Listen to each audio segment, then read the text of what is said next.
The US is running out of most important resources. The crisis is so big that it is now on the brink of losing the security that its citizens in a big economy feel about having a supply of goods equivalent to the massive demand its residents bring in the market.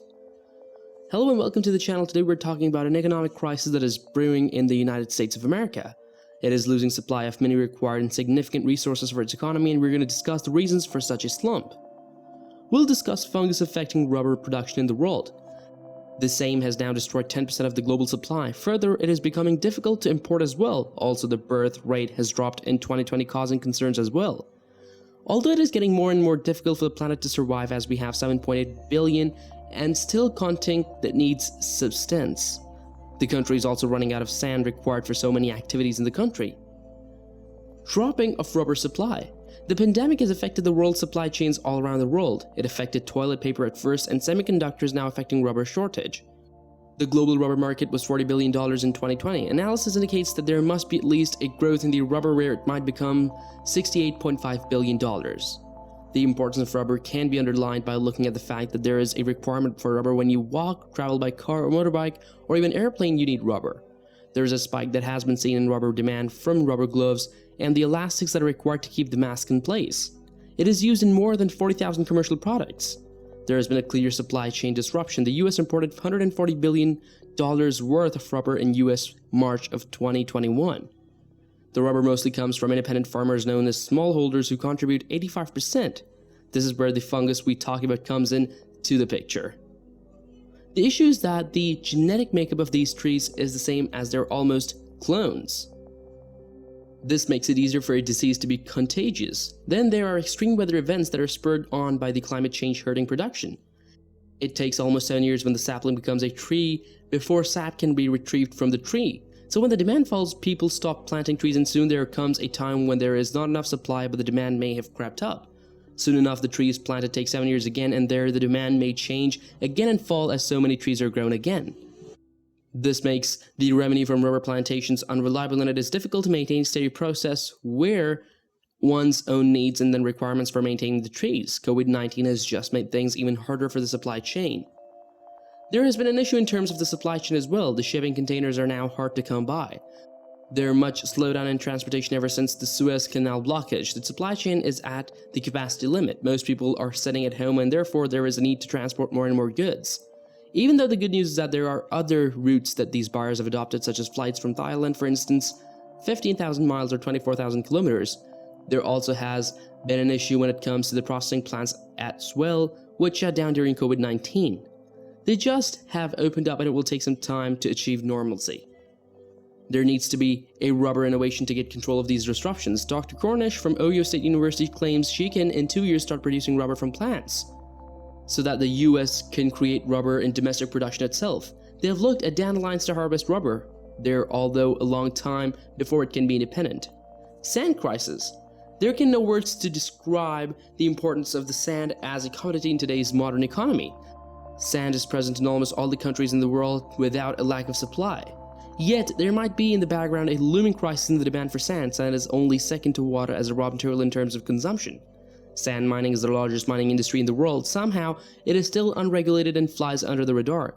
It is used to create the most important projects which contribute to the infrastructure. It is used for chemical production, water filtration, fracking, and glass. This means from the water we drink to the electronics we're using to watch this video. The sand used around the world has tripled in the last 20 years. The problem stands when the amount of sand we use is more than the sand that is being created through the natural process. The crisis stems from an economic phenomenon called the tragedy of commons. Humans are incentivized to demand a natural resource which is seemingly common and plenty.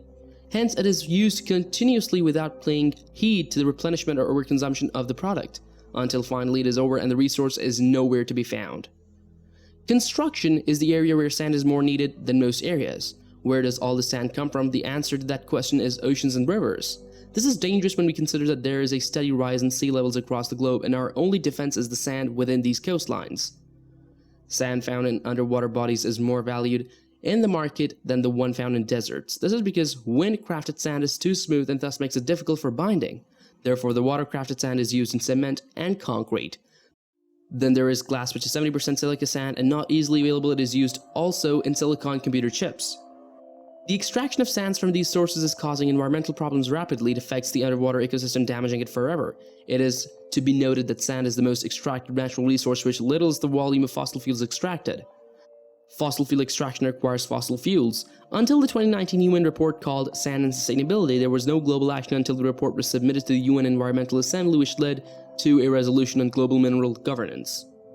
There is an issue when it comes to even keeping track of sand consumption. There needs to be measurement indirectly where we measure the number of activities which require a sand and the volume of its usage. UN estimates that 4.1 billion tons of cement are produced every year. It takes 10 tons of sand to create 1 ton of cement. The rest is mathematics. This is enough to build a wall of 89 by 89 feet or 27 by 27 meters that wraps around the planet. This is just sand 1 year for one commodity which uses sand. The problem is that it is so easily available and anyone can take sand, varying on the technology and financial resources. There needs to be a plan in place where you understand where to pick the sand from and which will make sure the environment is not hurt.